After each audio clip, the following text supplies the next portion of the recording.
How's my hair? Looks wonderful. Looks wonderful. Yeah. All right. How's it going, Nick? Good. How are you? Good. Good. So we see each other a lot at church, but we don't talk a lot at church. We don't talk a lot at all. No. I find that when I go to church, there's a lot of people I see and don't know. Yeah. And so when I saw you and your fantastic beard, I'm like, that's a man who works with trees. Yeah.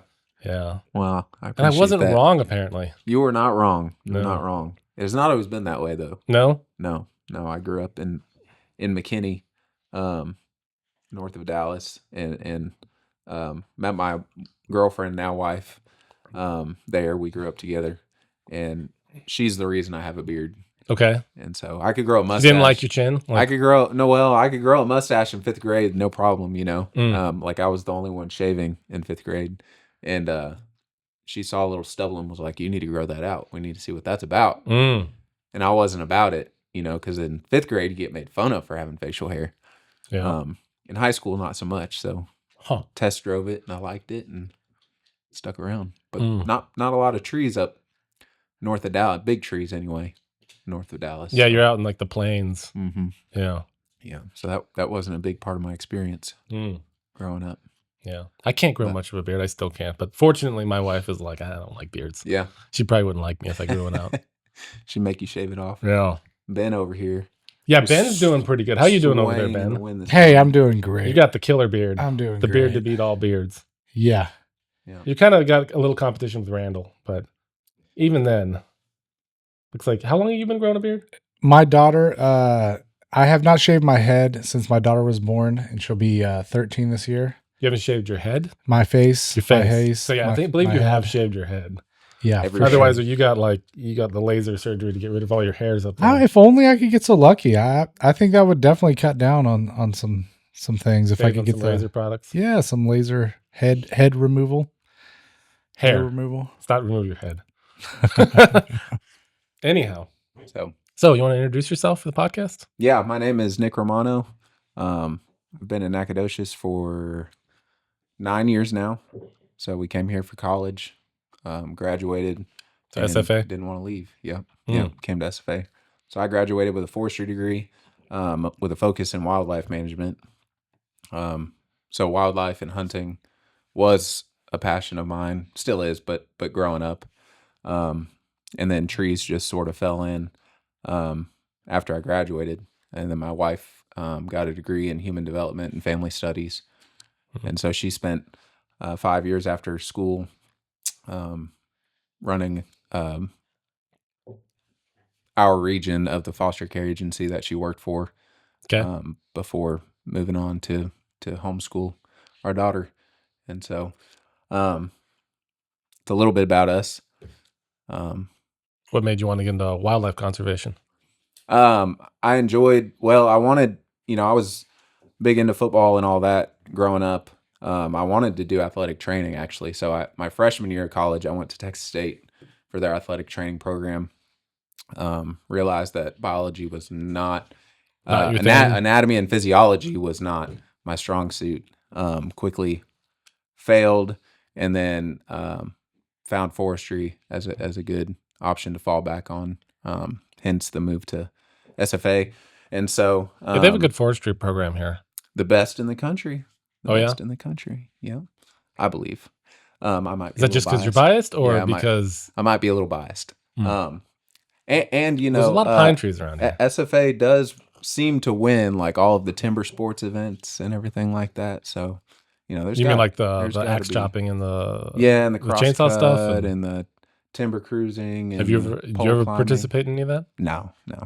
Oh, come on. No, at that time, I was married and I had kids, so it was a little harder for me to, dedicate the time. Yeah, run up to Clemson for 3 or 4 days and compete while I've got my wife and babies and she's in school and we need money and all that. So, no, I skipped out on that. But yeah, so got accepted into forestry school. And decided wildlife was the route I wanted to go. So, it's wildlife or timber or fire or urban forestry. I didn't care for urban anymore because that's where I came from and I didn't want to go back. I didn't really know anything about fire at the time. turns out fire is pretty cool. Hmm. And I didn't know anything about Is that just like managing forests, control burns, and that kind of stuff? Yeah. Keeping a healthy population. Just an emphasis on how to use fire as a tool on the landscape. And then had no experience with big trees, so I didn't want to go the timber route because I didn't care about that at that time. So went the wildlife route. Realized quickly that it's fairly difficult to get a job as a biologist after you graduate in wildlife. There's not a ton of biologist jobs available. And we had roots down here, so it wasn't really an option to move far away to go. I mean, what kind of jobs are an option pursue. there? Like game warden or game warden is an option. There's wildlife management options, or WMA, wildlife management area. So state-owned lands, they have biologists that run and oversee those areas. There's biologists for private landowners on big ranches and stuff like that.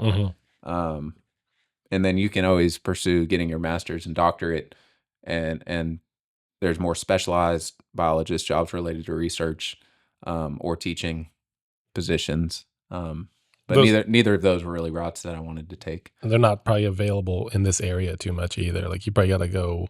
Yeah, like you can, SFA offers research positions and stuff like that. But then once you graduate, you're gonna have to go somewhere to find a career. And you wanted to stay here. Yeah. At that point, I mean, we were kind of dug in. Why is that? Like, because I've heard that from a lot of people about Nacogdoches, where they came here and they want to stay. Yeah. Well, we came from McKinney, which was super busy, and over the course of the 5 years that we were in school, I mean, going back to McKinney, it's just growing and growing and growing to the point now where like a lot of areas are kind of unrecognizable to what I remember having 9 years ago. So that was one reason. Another reason is just the community that we found, so there was a lot of support with us being a young family. We found a great church in Mosaic that we've thoroughly enjoyed walking alongside. And then just our friends that we found that have stuck around here that, we didn't want to leave. So a culmination of reasons. And plus, I did have a job locked down before I graduated. So graduated with a wildlife degree and then went into pine genetic breeding. So I got a job working with ArborGen. ArborGen is one of the largest pine seedling producers in the Southeast, and there's an orchard facility in Nacogdoches out by the lake. And so at that orchard, they breed those pine trees to produce certain genetic characteristics in the seed that they're planting for improved genetic seedlings that'll get outplanted for timber production. And so I worked there for a year and then got promoted and ran the facility for 4 years before I moved on and started my own tree nursery. Okay. And so what was that like running the facility? And it was that like how many people were working with you? There was 4 of us total. It was cool. I mean, I learned a lot. There's a lot of science behind tree genetics. And tree genetics is not really something that they touch a lot on in school. So it was kind of like, getting a master's degree per se after graduating, just through work experience. So this is primarily like timber seedlings? Yes, it's all loblolly pine at that facility. And so they've got orchards set up with basically mother trees that they've chosen through selection. They'll do progeny testing, and over the course of the last 30 or 40 years, they've selected these parent trees that will go in and get bred every year. And so when the trees flower, and they're all clonal, they're all grafted clonal trees. So a white tree is the same as every other white tree in that block. Genetically. Yeah, they'll they'll bag the flowers, they'll inject pollen into the bag once the flowers are ripe, and they'll monitor the cones as they grow. They'll harvest the cones and extract the seed a year and a half later. And then the nurseries will plant that seed out and grow those seedlings. And so there's different genetic sources for. So is the grafting happening? When is the grafting happening? The grafting happens like right from the beginning. So when they install a new orchard, I mean, they're taking a young 1-year-old tree, lopping the top off, basically grafting the genetics on top of that they want to have in perpetuity for that tree. Okay. And then they'll outplant that tree into the field and it'll stay there for 20 or 30 years. So all the seedlings that go to actual market and planted, those aren't clones. Those are not clones. No. Okay. Those are, they have a specific mother and a specific father, but there's still genetic variation because that mother still has a certain number of chromosomes and the father still has certain, they still have their identity or different genotypes, and so all the seed is not receiving the same genetics. Similar to how you're different from your brother, even though you have the same parents. But yeah, so run into any like disease issues and stuff like that from having similar genetics to everything.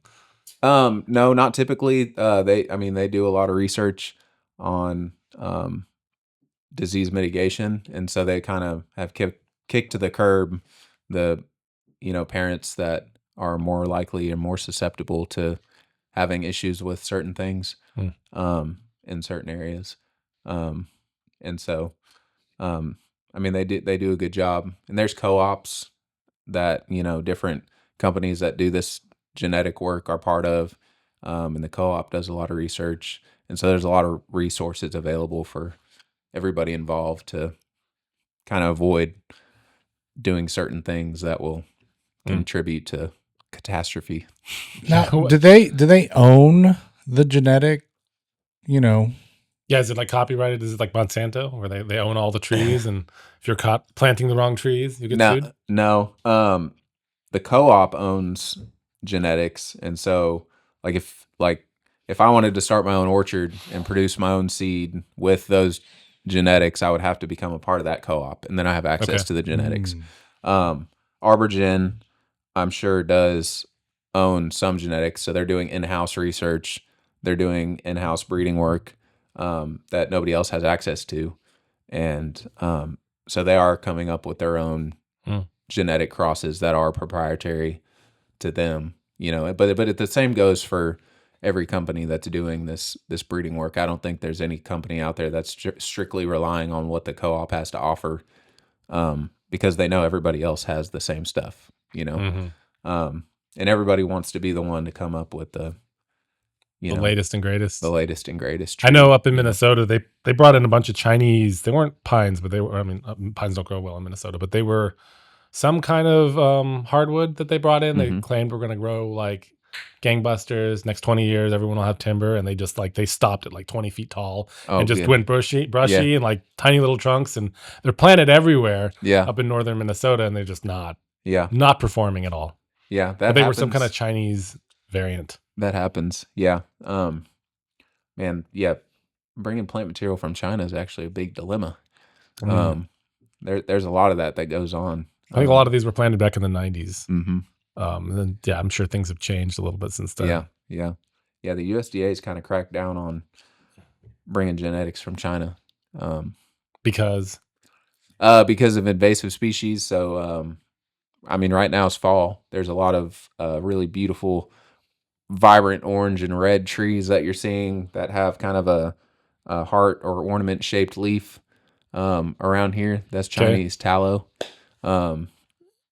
Super horribly invasive. We don't like those. It is beautiful. We don't like those though. So what do they do to the environment? They just displace native forests, and they spread like wildfire. So you could get a monoculture very quickly.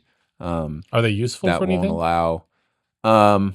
Besides looking pretty, not particularly. Not good for firewood. Not good for timber. I'm sure you could burn it. Not good for timber at all. I think. I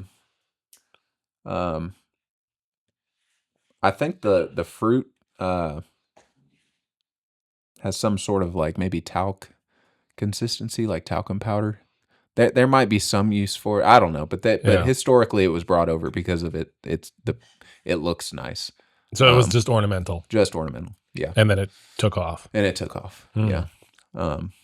So there's quite a few no species. good. Like in wildlife, there's a lot of species like that because you have like snake's head fish, nutrias, yeah, all sorts of things that are just like destroying. I know, like I've been seeing videos on lionfish, like in Florida, where they're just taking over the reefs and nothing. Oh yeah, they have no decimate a reef. Yeah, there's no predators for them, so you just got people swimming around, spearing them constantly. Yeah. You can eat them, Yeah. so they do that with them. But yeah, they're destroying the reefs. Yeah, they eat. And they'll wipe out a reef. But yeah, axis deer in Central Texas. I hear they taste the best. They do taste the best, and they're beautiful, and they're fun to hunt. But I mean, they're invasive. Feral hogs. Oh yeah, we got hogs everywhere around here. Hogs are horrible. I mean, we've got our office is on Wright Drive, right by the feed mill, right in smack middle of town, and the yard is destroyed from hogs in town. And I don't know where they're sleeping at night, but like we'll be driving around the loop, and I'll just see them like off rutting, you know, while traffic's passing by, not bothered at all. Yeah, I destroy. There he's got it. $500 million a year. Yeah, in Texas alone, Texas alone. But it's big business. You know, people will ranches will pay big money for somebody to trap a big boar and then sell that boar to the ranch. So for hunting, somebody can go hunt that big giant boar. Helicopter hunting, they sell. You know, helicopter hunts. So, you know, I have friends who've done videos on like knifing and like dog hunting. Yeah, with pigs and stuff. Yeah. So I don't know if we'll see. That's a little cavemanish, but you know, I can see it getting your testosterone up. Yeah, your adrenaline would be pumping. I mean, I've been chased by one, and it's not fun. So they can have that. But I don't see the hog issue going away. No, they're pretty well set anywhere. Yeah, ever. Yeah, they can. Well, and the crazy thing about them too is they're not even so much an invasive species. They're a farm animal that just went wild. Yeah. You know, it's not like the axis where they were brought in for hunting purposes and they stayed wild animals. These are just farm pigs. Yeah. And after 2 generations, they start turning into wild hogs. Yeah. Like they grow out their snouts more and they get tusks. There have been studies that have shown an individual hog that's in captivity can be released, and within a certain amount of time, I can't remember. It wasn't even a year. What do you mean generations? It was that individual will start to grow out hair and start to grow larger tusks, and like the individuals will adapt. So it's like pretty instant, you know. And then at 6 months old, they can have a litter, and then they can have 2 or 3 litters a year. And so yeah, they're giant rats, basically. There's no stopping them. Yeah, but perpetual food source if we need it. Well, if you eat pig. Yeah, that's if you eat them. Yeah. In a matter of months. Look at that thing. Yeah, that's crazy. AI. I love it. Yeah, the AI. Yeah, that too. That's taken over. That's getting pretty invasive as well. Yeah. Yeah. We'll see what happens. We won't be able to trust it for long. Well, it depends, like how useful of a tool it will be. And then who's determining what the AI prioritizes also has a big effect on whether it's useful or not. Yeah. Because, you know, when you let them run free, they say things that aren't politically correct sometimes. Yeah. So, yeah. We watched a movie the other day. What was that movie called? Megan Fox is in it, and she's a AI nanny. And I haven't seen that one. And what's it called? Yeah, that one. Subservient. Huh. And it's basically she's the Terminator. She's the Terminator. She's I don't know why you would make a nanny version. Why would you make a robot for domestic use that's more powerful than people? Like, right. I've always wondered, like, why wouldn't you just make the gears out of plastic so that they're breakable? Yeah. And the fatal flaw, the company built her to where if she powers down, then when she reboots, she can delete certain code to then be able to, you know, do whatever she needed to do. And she coerced her owner to allow her to shut down and reboot, and it was game over after that. But game over. How did it go? Well, Poorly? she tried to. Spoiler alert. Yeah, we're gonna spoil this. Spoil this movie. I haven't seen it. Oh, okay. We can step away from it. Yeah. It doesn't seem Okay. like it's not exactly Endgame or something like that. No. I mean, they take care of the problem, but they take care of the problem. Anyway. So what would be catastrophic in trees? You mentioned catastrophe earlier. Brown spot needle blight and fusiform rust are two things that I think they can breed genetic resistance into in a pine tree, but that can be pretty devastating to a stand of timber. Those are the two big things that come to mind. Monocultures are never good, so there's been a lot of work done with, and not just monocultures genetically. I guess a monoculture even of just one species. So, I mean, in my opinion, cookie cutter forestry, the way that pine plantations are managed right now, is not the best. Define anyway. Cookie cutter forestry.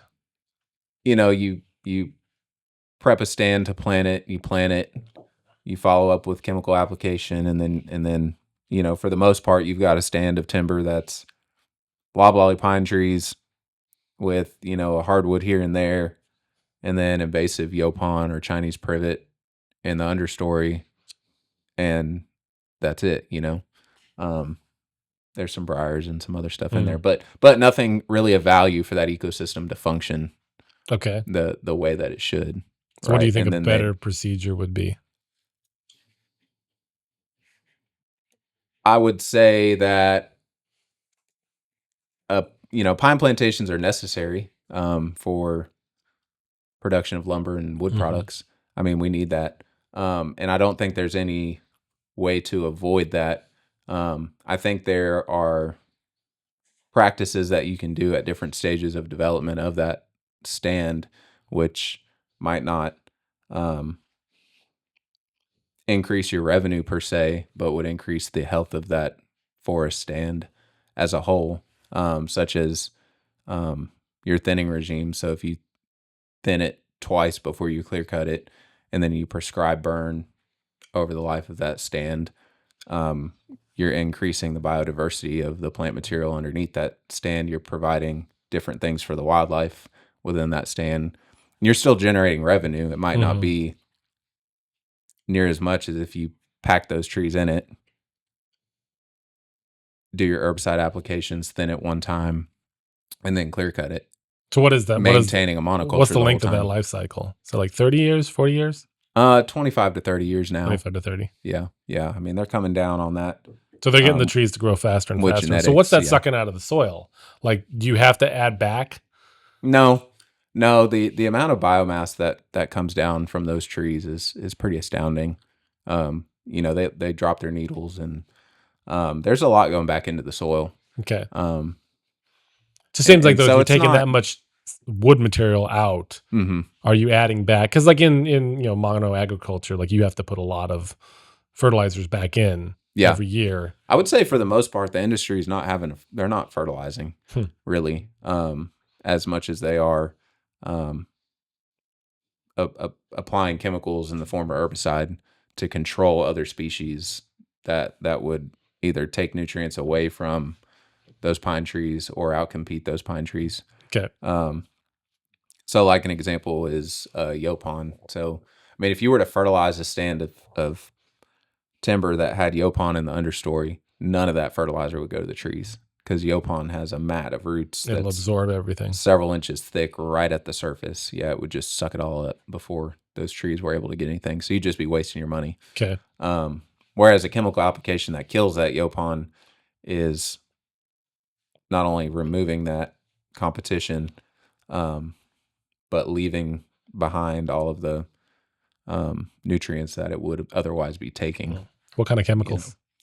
There's several things that they use: mazapir, triclopyr, glyphosate, and there's several different trade names associated with each one. Sure. And so if I was a timber guy, I might have a Okay. little bit more detailed answers Sure. for you than that. But Well, kind So of back on the reason that they don't fertilize. Have you guys ever heard of the back to Eden gardening or Eden gardening? Mhm. oh yeah, And it's essentially just that. It's recreating, the floor of the forest as a gardening method, and they've proven that you don't need to use all these chemicals. You don't need to use all this extra stuff. So that's really interesting yeah, to talk with somebody that kind of backs up that theory or yeah. kind of farming Yeah. method. And there are several companies in the northwest primarily, that kind of deal with this back to Eden mindset in the reforestation market. They talk about inoculating the soil, and doing these different things. And again, I don't have a whole lot of detail on it, but doing these different things, working with timber companies to kind of bring this back to More diversity. more diversity. But yeah, back to Eden gardening is wonderful.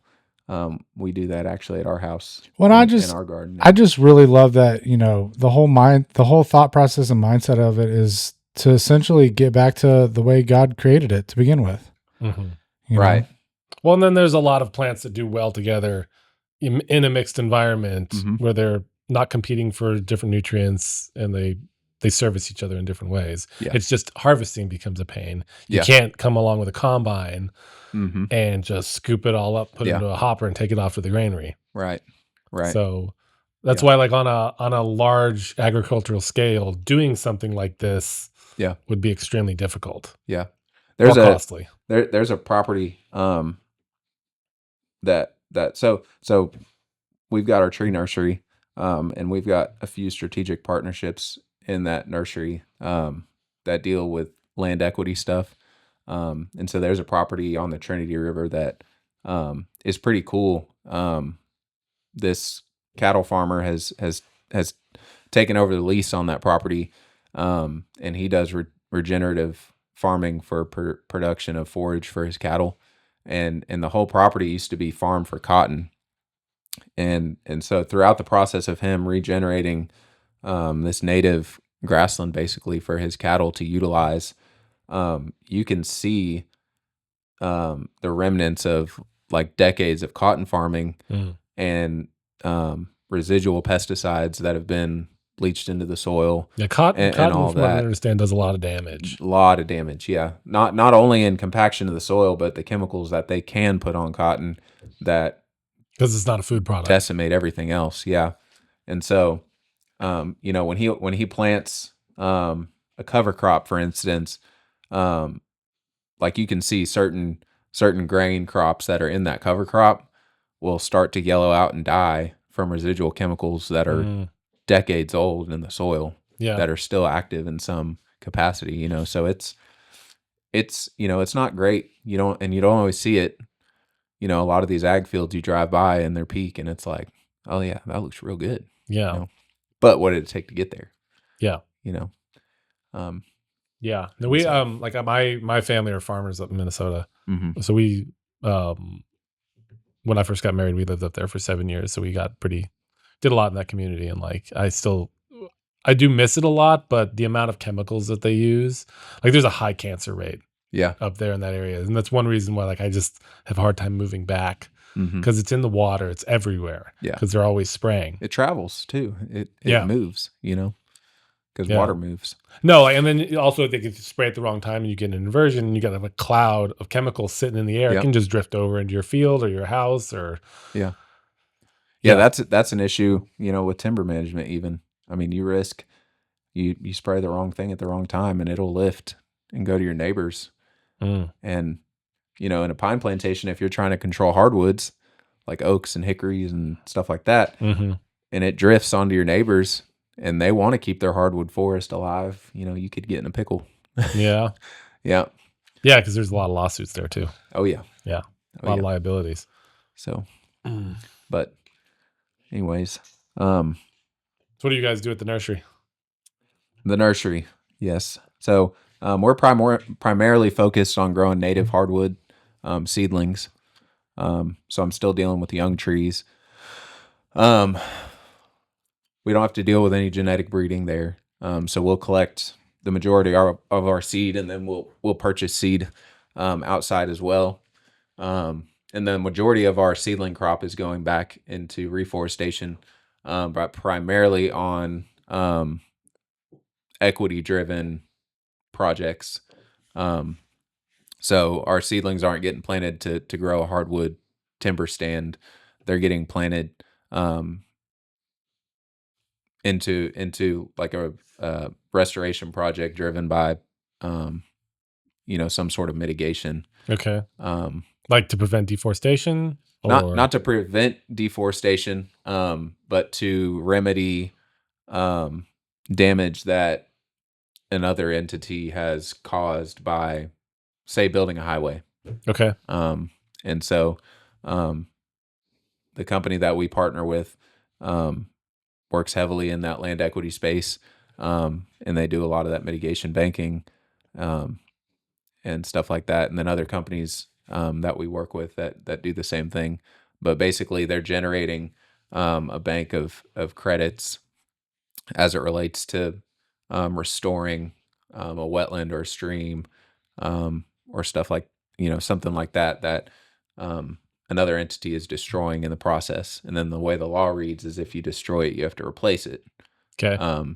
So Walmart doesn't want to restore 10 acres of wetland that they destroy to build a Walmart. So they will pay for the credits that somebody else has It'll generated. get allocated someplace else. Yeah, by doing the work. So they can say we did this, Yay. pat on the back,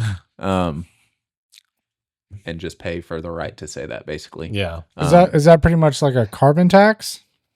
No, I mean, carbon is different. In the carbon market, I would say, in the United States really isn't huge, I don't think, yet.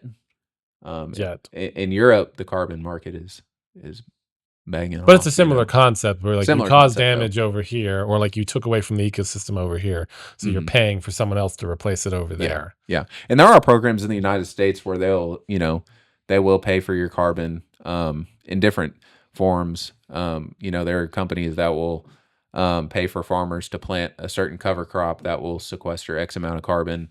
They're a company, and they'll pay like on a per acre basis. There's companies. So planting a cover crop, companies that will pay for the stored carbon that's already just in your soil. And basically the premise is that you won't disturb your soil anymore, which would in turn release that stored carbon. So they'll pay per acre for that. Can you planting run trees? Can you run animals on that then, like cattle and stuff, at the same time? Yes, yeah, I think you can. Because I know up in Minnesota, like we'd have the CRP program, which is where you set land aside. Yeah. Highly erodible land. You let it go to grassland. You have to mow the noxious weeds once a year, whatnot, and then the government pays you to not plant that land. Yeah. But you can't use it for, like, you can't double dip and run cows on it and stuff, which would be the best thing for it. Yeah. But they don't let you do that, like, because then if you do let cows go on it or something, then you get penalized and they want all their money back that they paid you over the years. Yeah. And I mean, I think there's ways to do that, like, regeneratively, that aren't destroying the. No, it's more because they don't want people, like, getting paid by the government and then making money off the cattle. Yeah. But it's better for the land ultimately. So why not let people right? I mean, do the best thing? But I guess they're worried about farmers taking advantage. I don't know. I mean, it's no different than having a timber exemption on your land and then harvesting, managing that timber in order to harvest it. But later. then those trees are providing, oxygen and everything else for the next 25 years. Yeah. So yeah, why not let people profit a little bit? Yeah. So that doesn't really make sense. So what kind of hardwoods? We've got several different oak species, maples, sumac, ash, persimmon. We grew a lot of different stuff, magnolias. We did some contract growing with loquat and other different kind of niche species, river birch. So then you're interacting more like a commercial market rather than like a private market. Yeah, so we're a wholesale grower, so we'll grow things on a contract, and then we're looking for the bulk of our orders to be in quantity. We're not open to the public, and we're not selling 2 or 3 trees to whoever wants to come by. Occasionally, we will market stuff to the public, and if somebody drives by and wants to stop in, there's no qualms about that. But I don't have somebody there. Send my wife over. Yeah, I don't have somebody there 8 hours a day all week. That's like fielding questions and having people walk through and all that. So that's not the goal. And so we service that reforestation market, which is sort of niche. There's not a lot of companies that are doing that sort of work. And there's not a lot of nurseries that are growing out hardwood seedlings like we are. And so it kind of fits nicely. So do you ship all over the place? Like, do they end up going all over the country? Primarily in the Southeast. Okay. And so we've got stuff that'll be going up to Arkansas, stuff here in East Texas, south of Fort Worth a little bit. And then in the future, we will have stuff that will be going all the way out to West Virginia, Georgia, Alabama, those regions. Do you find that like here you're growing more crops that are meant for these zones, or trees that are meant for these zones rather than further north or too far south? Yeah. So a big part of what we strive to do is provide a product that's suited regionally. And I'll even go as far as, to say specific to a certain soil type. So when we collect seed, like if I know I've got a contract for a property south of Fort Worth, we'll go within a certain radius of that property and try and find seed off of trees that we know are going to do well in that region. And then same thing when it's related to soil, sandy soil versus clay soil. I'm not going to collect seed off a sand hill and put it down in a clay bottom that floods, just because it might survive, but the genetics aren't. It's not optimal. Yeah, it's not optimal. So that is a big part of what we strive to offer. And so a lot of times when we're purchasing seed, we can't control that, and it just is what it is. But that is the ideal scenario, especially when these projects are based on they're having to monitor for survival and growth and all of that. So you're wanting to put the best product there. It's not just selling a tree to somebody who's putting it in their front yard. They're satisfied. They don't care. They want it to live. Yeah. But as long as it lives, they're good. So you're serving more of a longevity market. Like you're thinking like 100 years down the road. Yeah. 50 years down the road, something like that. Yeah. And I would say like the first 5 to 10 years are the most crucial. So that's sort of the. But if it's an oak tree, like presumably you want it to be there in 50 years. Oh yeah, 100%. 100 years. Yes, we want it to be there. Oh, they'll live. We had one at our house on Logansport, right by Pecan Park, and that thing was 200 plus years old. Yeah. I mean, there was 4 of us couldn't wrap our arms around it. Yeah. It's just massive. So yeah, they'll stick around for a while. But these projects they get put under a conservation easement, so they can never be altered again. Used for timber or they can't be harvested. Unless somebody changes the law down the road. Yeah, never say never, but never say never. Like in Minnesota, they have a thing like if something becomes a wetland, it's a wetland forever, like in perpetuity. And what's like, yeah. Unless that's the law now. That's the law now. But that's the goal. And it's cool to be able to say that, It's not like you're doing all this work and then somebody's just gonna go ruin it. Yeah. Later on. So that is cool. How many trees a year do you guys produce? Well, this is our first year in business. Okay. But we produced. So what do you aim to produce? This year we produced 170,000 trees. Okay. Which was cool. And I think we're working on selling out of our seedlings like real soon. We've got a couple more things How much space does that take line up? out. Not a lot of space. We're on like just under 2 acres is what the nursery footprint is on right now. Now we've got say 6 or 7 acres that we can utilize. So we've got room to expand, which we will be doing this year.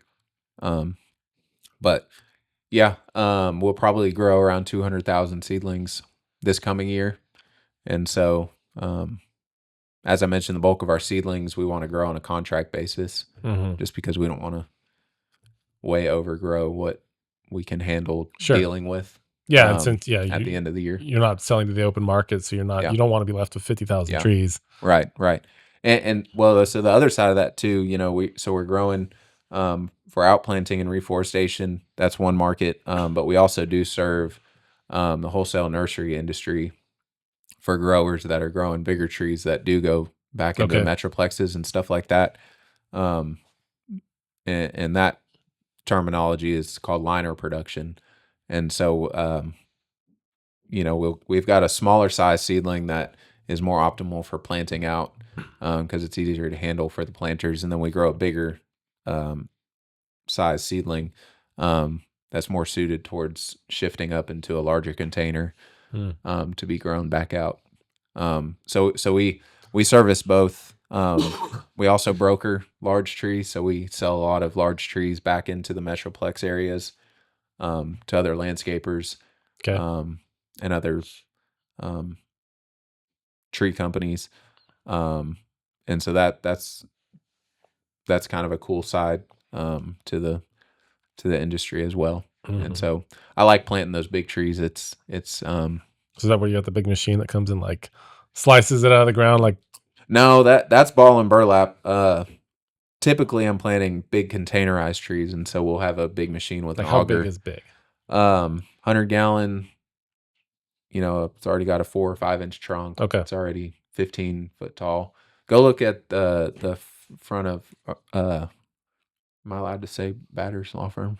I already said it. Yeah, sure. It's a public business. Yeah. Right on North Street there. Okay. I don't know if it'll come up on Google though. We just planted them the other day. Gotcha. So definitely not those ones. Okay. That tree is actually not there anymore. Google Street View needs to update. Yep.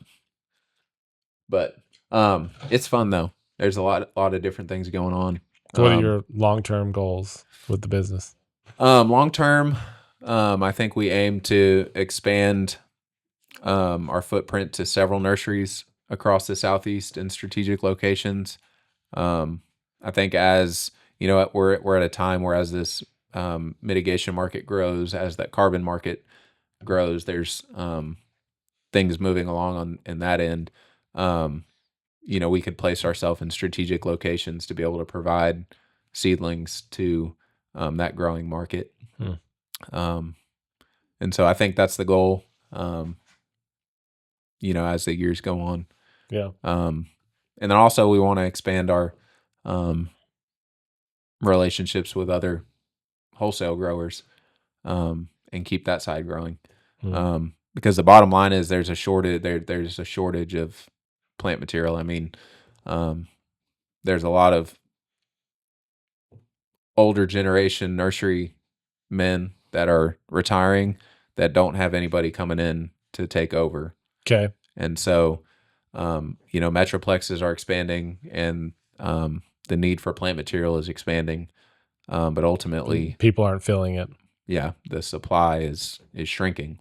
And so, there's opportunity there for not only us, but anybody that wants to grow plants, It's like everyone tells you to go to college, but you make more money being a plumber. 100%. 100%. Colleges are saturated. Yeah, exactly. And their money. Well, like you said, you did in the arena that you went for forestry, you still didn't get a job. Right. Yeah, I did not do exactly what I went into college to do, Was it worth it? Oh yeah, 100%. 100%. So yeah. I guess I never explained how I got into trees. Yeah. I kind of did with Arborgen. But that's not how I got into the nursery business, I wouldn't say. My father-in-law owns a commercial landscaping business in Dallas, and he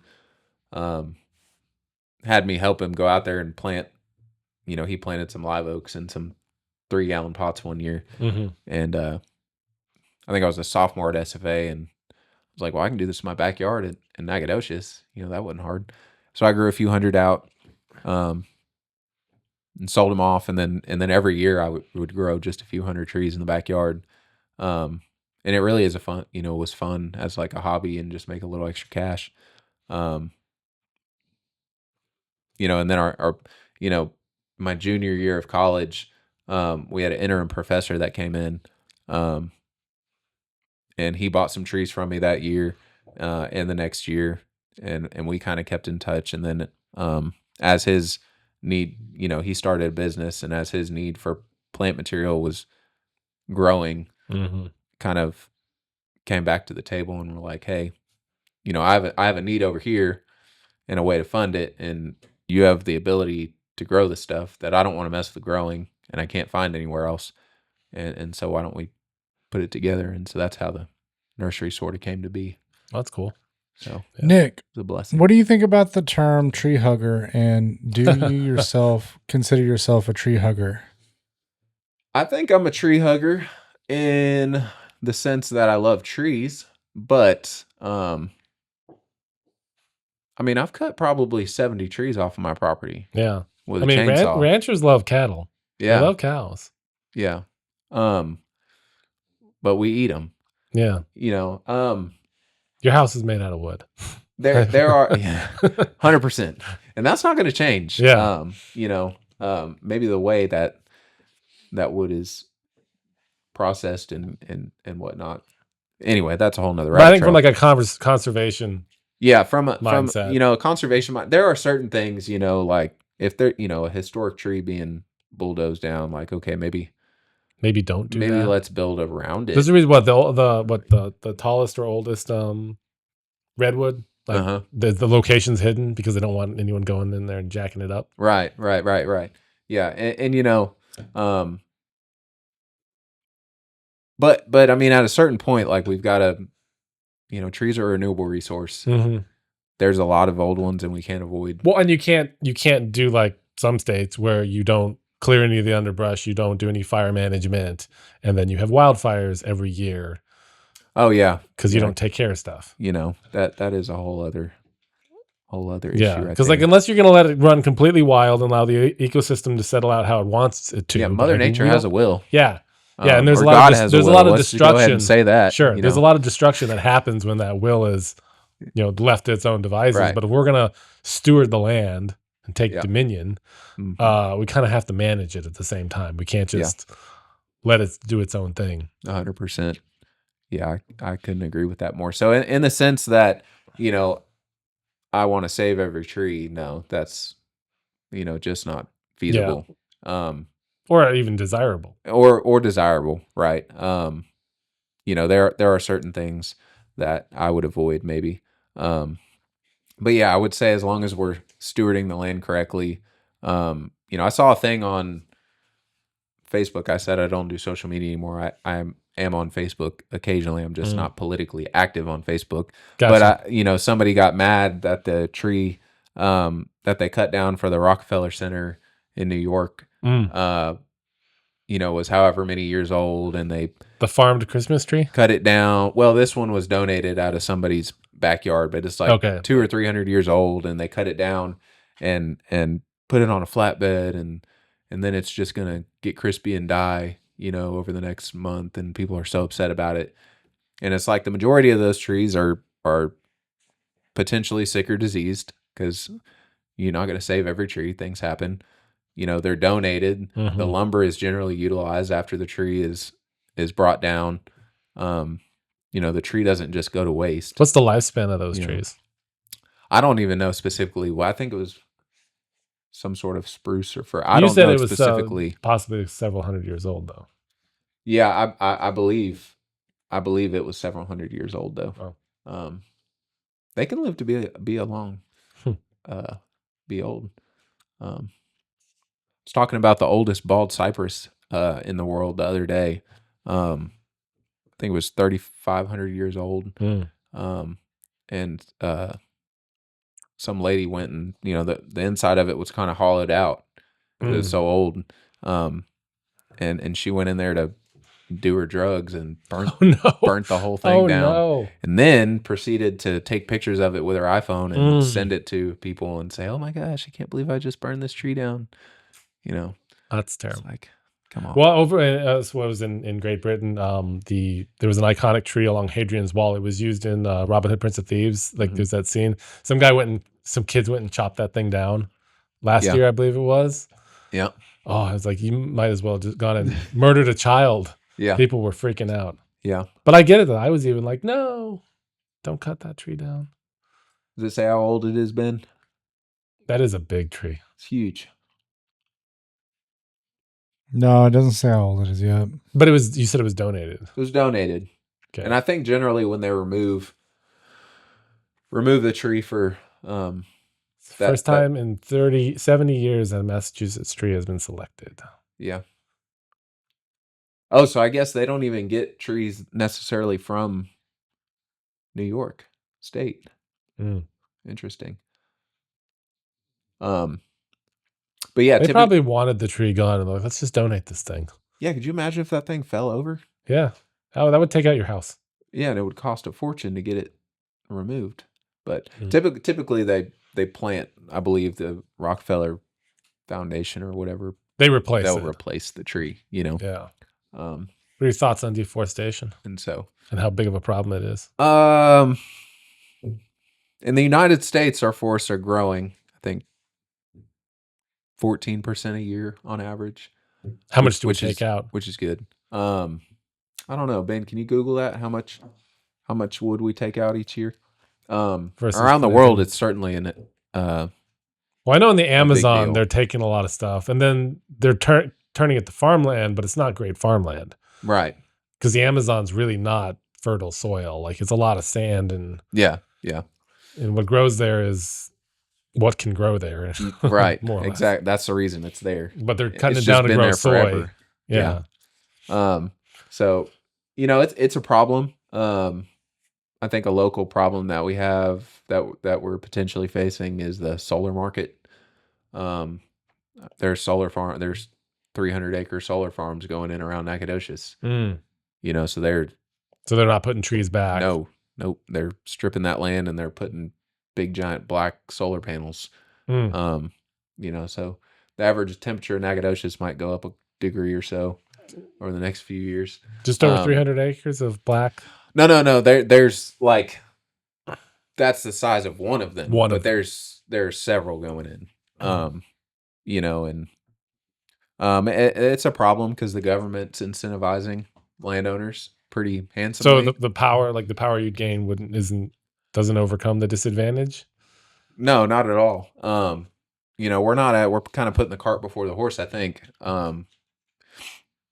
You know, the cost to produce the solar panels, install the solar panels, the maintenance on the solar panels, same with windmills. Compared to the life expectancy of the solar panels or windmills, you know, the cost associated with producing those things, the natural gases that you're still having to burn, the coal and diesel you're still having to burn just to produce that stuff, plus the cost of installing, maintaining all of that never is going to be recouped by the amount of power that you put on the... I mean, it's not in my opinion, quote unquote, green energy source. Yeah. And now they're having a problem in California where they're taking solar panels out that have aged out. They're throwing them in landfills, and now the water's leaching out. Like, they're getting chemicals that are leaching out of the panels into the groundwater. Yep. They have a whole nother. Yeah. It's like a short-term green mindset. Like, we're going to do these things now for the next 10 years, but we're not really thinking about 50 years. No, not 100 years. And same with, you know, electric cars are a great concept, but California's power grid couldn't handle it. Yeah. And and quit charging your cars, folks. You know, we're gonna give everyone a tax credit to go buy a car, and then please stop charging them. Yeah. So there's definitely problems that need to be addressed. I mean, you know, it's certainly a nice idea maybe one day. I don't know. I mean, solar is a hard one because you're literally blanketing the earth with something. You know, I don't know if there was some region off in the desert. I think Elon Musk said if you took 1,000 acres or 10,000 acres and put the whole 10,000 acres to panels, you could power, the whole country or whatever. But you still got to move that electricity around. You do still have to move it. And so the interesting thing about the power grid, like in the state of Texas, it's all connected. So like the city of Austin, the power plant in Cushing has a contract with the city of Austin to produce X amount of energy. And producing that energy for the city of Austin just means basically putting that power onto the grid. So the whole grid is connected. Texas is isolated though from the rest of the country. I right? think so. Yeah, because there's like 4 or 5 regions, Mm-hmm. and Texas is its own. Yeah, and Of course, so when we had that snowstorm back in 2021, people, everything, the grid couldn't handle it. Yeah, but it's like what was that? Once every 100 years, once every 50 years storm. Right, and we're prepared for what the norm is. It's not like but there's more grids than I thought. Yeah, and so it's interesting. I mean, that power plant in Cushing, it might run once a month maybe, but they're still getting paid what the contract agreement was. But as long as the grid stays at X amount of capacity, they only have to run in order to meet what their contract states. So it's kind of an interesting model, the way that works. And again, I think kind of putting the cart before the horse. I think, the city of Austin was anticipating X amount of expansion and growth over the next decade or whatever, and they haven't met that, and so they put this whole power plant together, spent all this money for them to run 10 days out of the month, or 10 days out of the year. 10 days out of the year. Yeah, to fulfill their contract. And so it's like, that's not efficient. It's and it might not be just 10 days out of the year. It might be a little more than that, but it's not certainly. I mean, they're not having to run that thing half the year. Yeah, even close. So it's, so how do you feel about nuclear? I like it. Do you like it? I mean, it's certainly sustainable. It's dangerous. Debatably, like, I mean, again, like all the incidents that have happened like largely on old technology, stuff that's 30, 40 years old. Yeah. Or natural disasters. Like you had, Fukushima, you had a power plant next to the ocean, you had a tsunami. Yeah. What are you going to do about it? Yeah. But yeah, as far as its carbon footprint, like it's got the lowest carbon footprint of anything. Right. So. Yeah. I like the idea, especially like you said, if you can manufacture it in a way that's safe. And there's a number of, like, I think the thorium reactors, I could be totally talking out my ass here, but I think there are a number of more modern procedures and materials and different ways to do it where it doesn't melt down. You're not going to have the catastrophes and the runaways happen. Yeah. I'm not an expert on this at all. Yeah. But yeah, thorium-based nuclear power. Yeah. I like it. I think that would be, but again, it's all money driven, right? Like where's the incentive? Who is the incentive given to? Where's the incentive in solar and wind if like they don't even pay for themselves over the long term? Well, that's what I'm saying though, is the incentive is for the landowner, like these huge tax credits, the solar, the leases per acre on the land, so they're being handed cash essentially to do these things. Yeah, I know people who've been up for like windmill farms and stuff like that on their land. And it's like, it's a big money make for them. It's like getting oil coming in. Right. And I think, the thought probably, I mean, certainly people have run the numbers on the costs associated with all of it. I mean, certainly they know what's going on. It's not just, ignorant me and you who just like found this out, found out that the math ain't mathin'. Yeah. But yeah, I don't know. I mean, there's definitely a lot of like salesmanship with the green stuff, like trying to sell like these green ideas, these renewable ideas. But then another highly renewable source is water, like hydrothermal power. what am I trying to say here? Dams. Yeah. Hydropower. Hydropower is like a great source, but they don't want you blocking waterways. They don't want you altering courses of water because there's this fish over here that's the only Can't species migrate of that fish in the upstream world. yeah. So we can't divert this water and get tons of power to people Yeah. because of that fish or frog or bat or whatever. Yeah. Yeah, I know. I knew a windmill engineer up in Minnesota, and everywhere they would set up windmills, they would have to make sure that there aren't like certain species of bats in the area Yeah. that are going to get disturbed by the blades. And like if there was X amount of bats that they'd catch of a certain species, then you couldn't have a windmill farm there. Yeah. Yeah. Migrating, migratory birds is a big one with windmills too. You know, those blades, it doesn't look like it, but those blades are moving they're like moving 300 miles an hour. fast. Yeah, they're getting after it. So, Yeah. You ever seen one of them break down too, where all the oil No. dumps out of it? Uh-uh. Like they'll just like catastrophically, they'll have a catastrophic failure, and like they will dump. So there's so much oil in those things, Yeah. and then they can catch on fire. Yeah. That's good. It's all the good stuff. Oh my gosh, they are. What are we looking at here? An ad. We should probably get this feed into the switcher so we can actually see what we're looking at. Are those off the coast? Yeah. Those are ocean. So yeah, all that oil, if those things, catastrophically fail, all that oil Right, gets into the dumped into water. the water. Yeah. That's good for the seals. But and then the we don't fish. talk about that. Nope. You know, Oof. that's big. And then, the graveyards burying. Yeah, because all what do you do with it too? Like that's a lot of these things.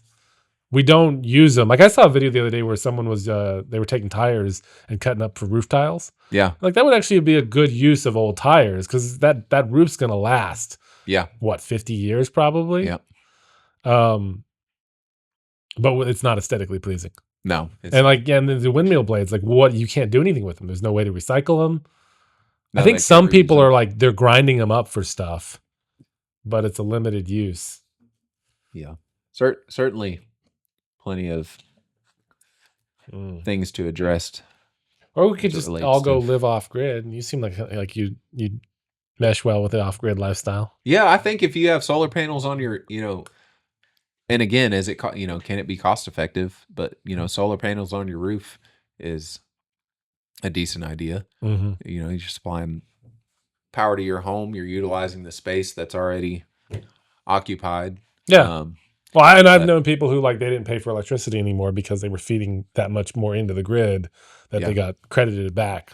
Yeah. Yeah. Or Or the power company was paying them money. Yeah. But also I think that's a state by state regulation as well. And yeah. who knows? So what do you think these things are driven with good intentions, or do you think there are? I think some yes, some no. I think there's definitely people making money, obviously the people making the solar panels and the windmills and doing all the manufacturing have stuff to gain. And I think, I don't know, is there nefarious motivation behind let's have windmill power that won't last and won't pay for itself versus, nuclear power, which will, if done right, last 50, 100 years, have, carbon zero essentially. I don't know. Are there nefarious tendencies? There could be. Or yeah, there could be, but who knows? Someone knows. Someone knows. I think it's definitely a mixed bag. I think a lot of them are just short-term gains. Mm-hmm. Mm-hmm. Well, that's going on to the next train. Because with cars right now, everyone was tooling up to I think Ford and Volvo both said that we're not 2030 our whole fleet's going to be electric cars, and now they're all dialing back from that. I saw a report the other day that 50% of EV owners won't buy an EV for their next vehicle due to the limitations and stuff. Yeah. So those companies are now changing their tune, like Volvo and Ford are changing their tune because there's not going to be a market for what they're trying to produce. Right. And then what's the California mandate? What year is that? Where no 2030? 2030. So every new car sold in California has to be an electric vehicle. I don't know how that's going to stand. There's just no way No. that we're going to be able to catch up with it. Well, and their infrastructure is not going to be able to, in 5 years, they're not going to be able to handle that. Yeah. Still. I mean. 2035. Okay. So they got 10 years to figure it out. But it's California. But no offense to California. 8 years, 100,000 miles on a battery. That's still, though, I mean, you can get 250,000 miles out of a The best thing you can do carbon wise when it comes to buying a vehicle is buy a used vehicle. Yeah. That is the best thing you can do because there's no carbon footprint in creating it anymore. It's already been created. Right. And then you just run out the life of that vehicle. Yeah. And then the whole thing's fairly recyclable. Yeah. And so, yeah. You're not dealing with the battery. Like most things on a car are recyclable. All the metal, maybe not some of the plastics and the foams and stuff, but yeah. You'd be like Cuba where you like just keep fixing them because you can't get any new cars. Yeah. Everybody's got a. So they still blocking Cuba out from the world? I don't know where they're at right now. I know Obama opened some things up, but like, they're driving around like 1950 Buicks because that's all they have. Yeah. Because that's what was brought in before everything got it's embargoed. like classic car paradise. Yeah, they go film movies. Yeah, cigars and classic cars. Yeah. That's nifty. Well, in January, I think a lot of stuff's about to get blocked back off again, huh? I don't know. We'll see. Yeah. I mean, Trump's a businessman. There's going to be tariffs with the countries that are like damaging to our markets, like Canada and. Yeah. I mean, because you heard that conversation the other day with Trump and Trudeau. They said, "Oh, Canada could be the 51st state." Yeah. And you could be the governor. Well, that might affect my nursery. I use a good bit of peat moss. Yeah. That all comes from Canada. Mm-hmm. Yep. So we'll see what happens there. Yeah. But so, how long have you been a Christian? How long have I been a Christian? Well, I was born Catholic. Oh. Are we going there? So we can't go an episode without bringing up the Catholics. Born Catholic. So I was baptized at a. So you got in right from the beginning. You got in. Right from the beginning. I got in. But no, it was just me and Dad growing up. Mom had her stuff going on, and so it was just me and Dad growing up. I wouldn't really say that I got super plugged in. We didn't go to church and all that. A little bit here and there. So Easter and Christmas. Yeah, I really got plugged in, I would say, in high school, when me and Amber met, and so I say got real plugged in. I started going to church with them, Young Life Camp, Young Life, all that sort of stuff. I will say it was probably at Young Life Camp when I was saved. There was a great message that they gave. It was fairly basic about, Jesus cleaning. It was an illusion of clear water that was tainted, and then Jesus came in and cleared the water back. And I mean, that did resonate with me at the time. So I'll say, I always knew who God was and knew who Jesus was. At that moment, I think I felt the Lord's presence a little bit more intensely. But it's been my road, I guess, to salvation, I feel has been a little bit different. There was that moment, but there hasn't really ever been any more like super divining moments. Like, a lot of people, I haven't been rebaptized. Maybe something I should consider doing. You mean post child baptism? Post, being 3 days old. Well, theologically where I stand, like the Bible doesn't say you can't be baptized more than once. Right. And there's people that, have, mentioned that in their testimony 4 or 5 times they've been baptized. I've been baptized 3 times. 3 times? Yeah. Yeah. And so, I feel like that's something that I ought to consider doing. I'll say I've been walking faithfully with the Lord, for the last 9 or 10 years. Just the way that our family started, and the way that our life was structured, I relied heavily on faith to get where we are today. How's that? And I still do. So we got married junior year of college. We started having kids in college. So I graduated. I had 2 kids. And so at that time of my life, it was just like school, work, we're grinding. We had our foot in to a good church, and so the teaching was there, I would say, and so I really kind of learned to cling to the promise that the Lord will be faithful, the Lord will provide, we'll be fine. Ends were always met. We always had plenty, and we still do. And so faith was really a big deal. I would say that so I think there's a difference between having a strong faith and having a strong relationship with the Lord. And I would say probably the past 2 years really has been where that like relationship has kind of turned into more of a conversational relationship. Not just relying on the Lord to be faithful and provide, but to trust that He has my best will and interest, and that He wants me to succeed or have, on earth as it is in heaven, right? My life as it is in heaven, I should be living here on earth like He desires. Yeah. He desires. He told us to be fruitful and multiply and be prosperous as the first command. That's sort of how my journey has gone, and there's not really ever been. We talk a lot about writing things down, so we can look back and reflect. I'm not great at doing that. I don't handwrite. I write in my notes. Like I have one note in my phone, so I'll go and tap in notes there that I need to remember this, but I don't tend to write like down. Yeah. Like Terrell was getting on me the other day. I was at men's prayer and I didn't have a book to write in, and I'm like, my handwriting sucks. Yeah. Even I can't read it sometimes. Yeah. And so, those defining moments haven't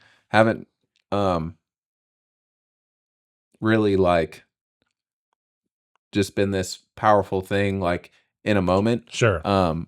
But I would say like as I've grown spiritually, the way that I interact with the Lord has changed tremendously.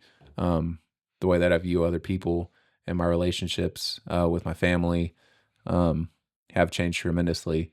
And so it's a cool. What was it before and what is it now? I mean, I used to be fairly judgmental, I would say. Not, an initial, what's the term I'm looking for? Like first impressions? Impressions, yeah. Yeah, initial first impressions, the way people would do things, just people's actions, all of that. I've learned to just see people through a lens of grace and love more so. I think as I've grown spiritually, and I still have a lot to go, as Garth would say, maybe. Yeah, we all do. We're teenagers. Yeah, it's definitely like a mature, like you mature into it. It doesn't happen overnight. Yeah. And there's things, having kids young, definitely affected that. Having a wife that is a strong believer that pushes me to be better has affected that. We foster, which has certainly affected that. How did you? How's that process? Because that's quite a can be a there's a lot of benefit, but a lot of trial there. Yeah. So we've been fostering for 5 years, and we've had 11 kids in our home. We've adopted one of them. Another one is currently in the process of being adopted by a family member of ours, which is kind of cool. He'll get to stick around, but yeah. I mean, at first I was super skeptical. It's like, not my blood. What's going to happen to our kids? Just all those emotional battles that I'm certain most people face whenever approaching that decision. But it's been a huge blessing. And again, having a faithful wife that pushes me a little bit past my comfort zone has been super helpful. But it's been a huge blessing, and it is. There are trials, of course, our kids were one thing that we worried about, but they're extremely resilient, and they love having other kids around, and we're very transparent with them, so they know, the bulk of the story of, these kids and where they're coming from and why they're here, and they love them well, and so it's been a huge blessing to see that part of it unfold too. Yeah. Our kids getting to love other kids well. Yeah. And so, it's been interesting.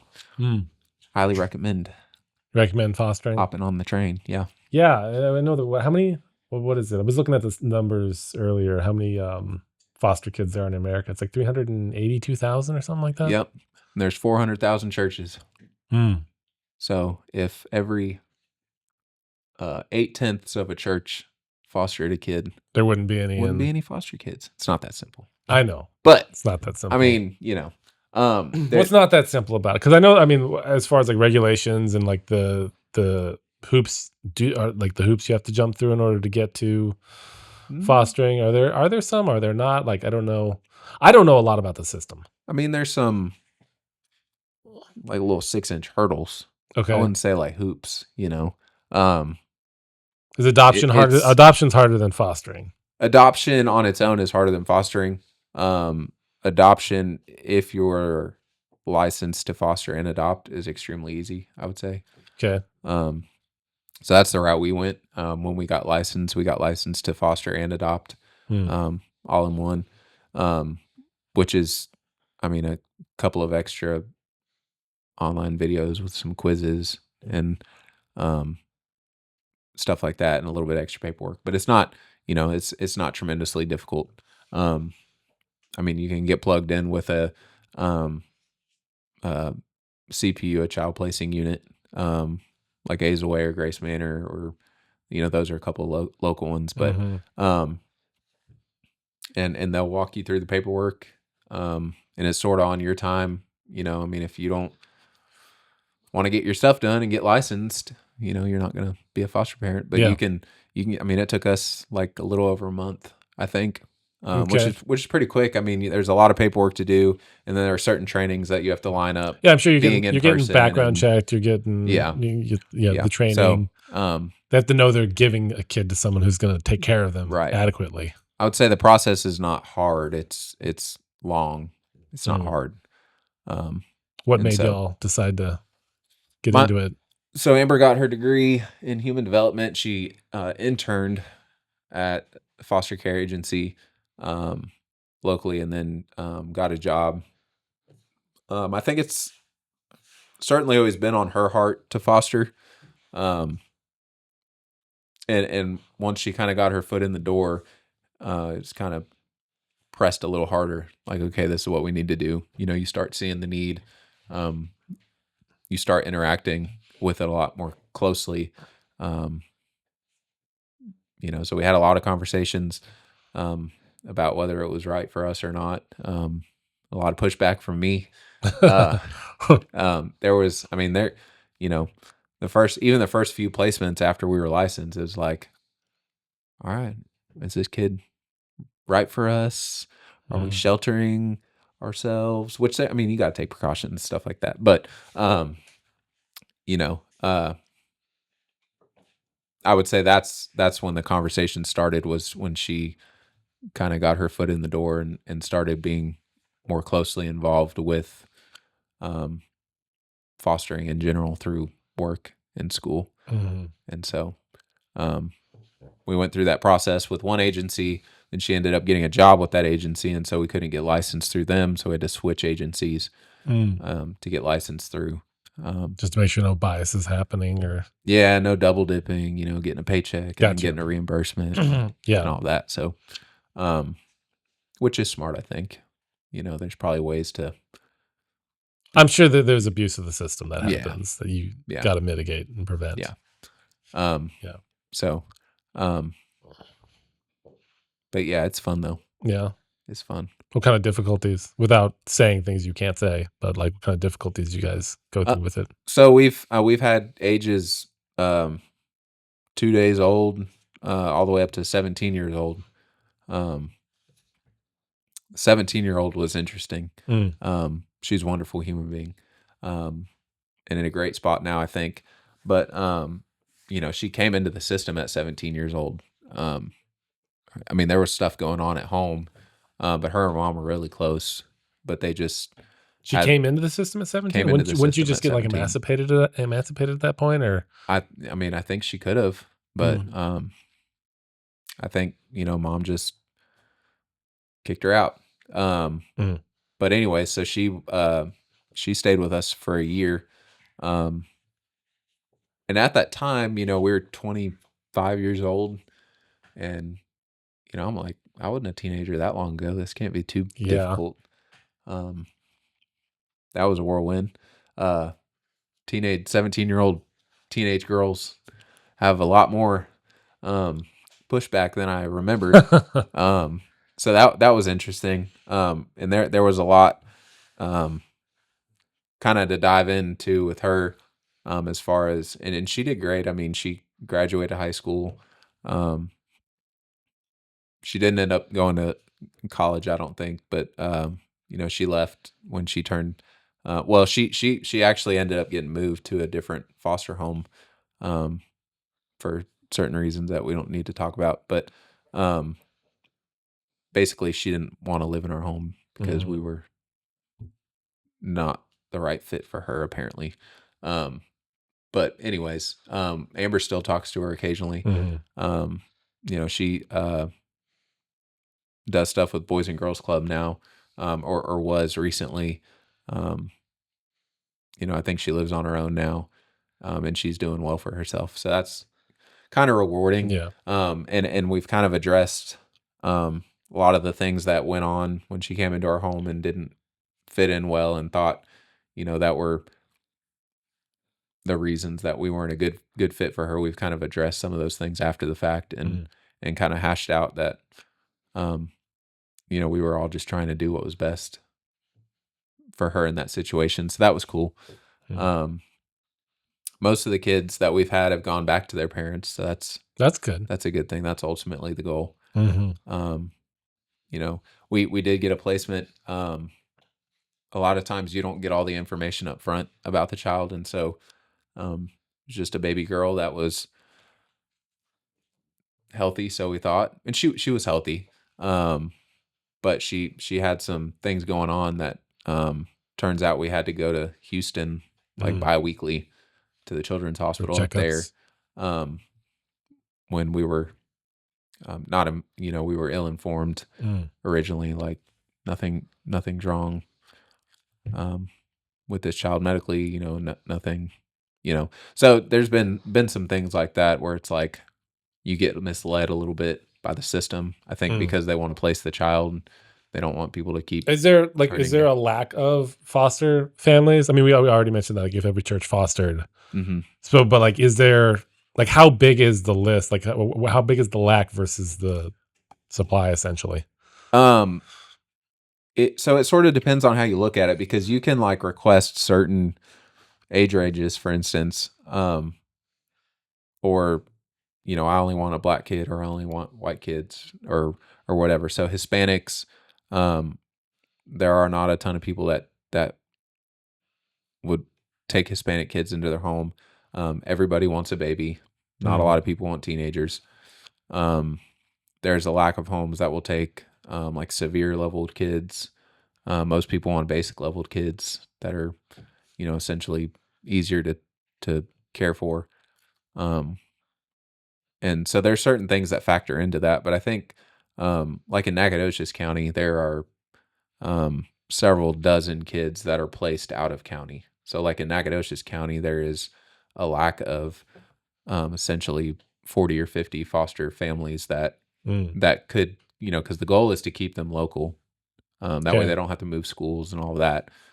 So moving them out of the county means that they can't find a family in the county that will take them for whatever reason, Yeah. whether it be race or sex or, Or just a general lack of yeah, enough. lack of families, Yeah. So there definitely is a lack, and that's kind of why, I said this, not just that simple about if there was, this many churches and this many kids, there would be foster Yeah. kids. A lot of it has to do with regionally where they're at and their circumstances coming into care. Yeah. So what are the required qualifications for families like becoming foster? Generally you have to be a decent human being. Sure.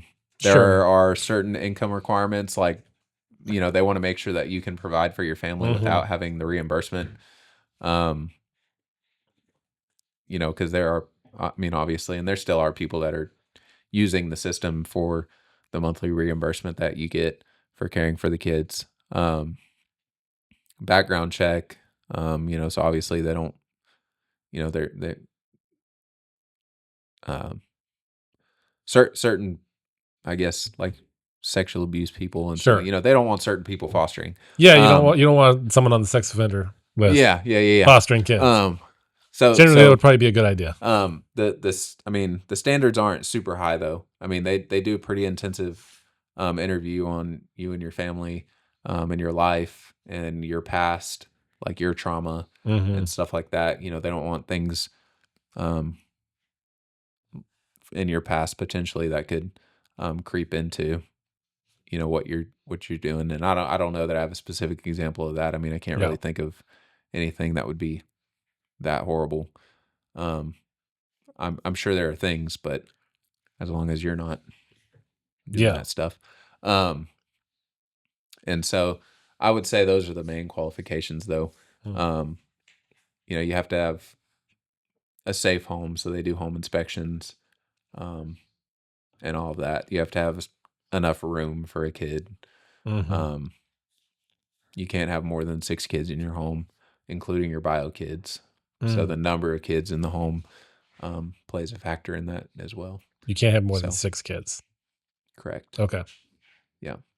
Which is, you know, is kind of crazy. And again, it goes back to not wanting to abuse the system, I think, financially, which, you know, I would say is not the case most of the times. You know, there are families, I think, that could handle housing more than 6 kids. That would be wonderful. Foster parents. I can see where like the you know, you've got too many people in the house and it gets hard to you know, give appropriate time and resources toward children. And then also people who are like, oh, give me 9 kids, and then you get all the reimbursements. Yeah. You know? Yeah. So where's the line? Yeah. Is sort of that thing. I can see where they have to make a line at a certain point. Yeah. You know, because abuse is more likely to happen over this side of the line. Yeah, I agree. But yeah, so it's not, you know, not terribly difficult to get in. But the agencies do a good job at kind of lining all that out, and making it pretty clear for you. So they're real helpful on that. Yeah. But, well, cool. Yes, sir. All right. Got anything to plug? Or I mean, your nursery is not something that's open to the public, so you don't really want to plug that. No. But what do you mean? Oh, well, I mean, foster. So like we talked about foster care. Like if people want to, if people are interested in the foster care system, like what would your recommendations be, and then where would you go? Yeah, I would recommend, you know, if you're interested in fostering, which I think a lot of people are more well equipped than they think they are. I think the Lord would bless that for you. And he's certainly not going to give you too much more than you can handle. He might push you a little bit. But yeah, I mean, there are several references. You can go to any one of the foster care agencies locally, Azleway and Grace Manor being 2 of those, that can plug you in. CPS is also a resource. And then there are several other that are not as local but larger child placing units. I think Arrow might be a big one that's more large. But yeah, Google is also a good resource for helping you get in contact with any of these people. Not promoting Google. Not promoting Google necessarily. But you're not a big fan of Alphabet. But yeah, just for more information on those resources that I mentioned, you know, it's not too difficult to track down the information. So, all right, cool. Well, where are we available, Ben? We're available wherever you can find podcasts, YouTube. Come check us out. Like, subscribe. Thanks, guys. Yeah, and then you can, I guess, leave questions and comments on X at, what's our handle? It's at CTAS_podcast. Yeah, I believe so. I believe so. We should probably figure that out. All right. Well, thank you, Nick. Yeah, thank you guys. All right. It was a pleasure.